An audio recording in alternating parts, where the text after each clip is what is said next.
एही झील को बह करेंगे विक्रम ताहले आपण मैंने रानी पंडा प्रेमिक विक्रम को विषय तो बेस भल भाव में जानी गत किछि दिन हेब रानी पंडा एबे सोशल मीडिया रे कांदुथिबार नजर आछंती। प्रेमिक विक्रम को झुरी कांदुथिबार नजर आछंती रानी पंडा।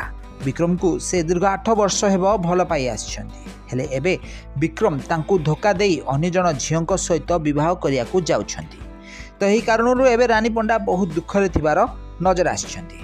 दीर्घ 8 वर्षर भल पाइबा बा प्रेम संपर्क को भूली एबे विक्रम रानी पंडा को भूली अन्य जने झील को विवाह करिया को जाउछंती। आउ एही कारणरू रानी पंडा एबे सोशल मीडिया रे कांदुथिबार आउ गाली गुलोज करथिबार भी मध्य नजर आछंती। तो फ्रेंड्स आपण मैंने रानी पंडा को तो बेस भल भाव में जानी सबु बेले विवाद घेर घेरी होई रही थांते रानी पंडा।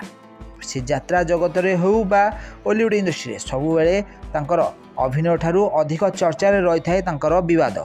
तो एबे पुणी थरे विवाद घेर में फसिचंती रानी पंडा। दीर्घ 8 वर्षर प्रेम संपर्क को भूली एबे विक्रम रानी पंडा को भूली अन्य जन को विवाह करिया को जाउछंती। आउ एही कारणरू रानी पंडा एबे कांदुथिबार नजर आसिछंती। ताले रानी पंडा यात्रा जगत रे जने जनाशुना चेहरा अटंती। से यात्रा जगत रे बहुत सारा यात्रा रे सुंदर अभिनय करी सारा ओडिशार लोक मानक ठारू बेस अधिक भल पाइबा पाई पारछंती। यात्रा जगत छड़ा से बहुत सारा ओडिया एल्बम किछि ओडिया वेब सीरीज रे भी मध्य अभिनय करथिबार नजर आछंती। तो फ्रेंड्स आपण मानकू रानी पंडा केमती लागंती तांको अभिनय आपण मानकू केमिति लागे हमकु कमेंट करंतु।